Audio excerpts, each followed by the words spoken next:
తాళం వేసిన ఇంట్లో గుర్తు తెలియని దుండగులు చోరీకి పాల్పడిన ఘటన కామారెడ్డి జిల్లా కేంద్రంలోని గాంధీనగర్ కాలనీలో చోటు చేసుకుంది. కామారెడ్డి పట్టణ గాంధీనగర్ లో ఒక ఇంటి తాళాలు పగలగొట్టి దుండగులు లోనికి ప్రవేశించారు.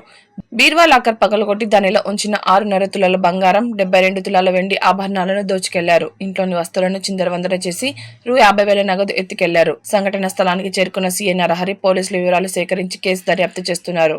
క్లూస్ టీం అధికారులు దొంగతనం జరిగిన ఇంట్లో వేలి ముద్రలు, ఇతర ఆధారాలు సేకరించారు.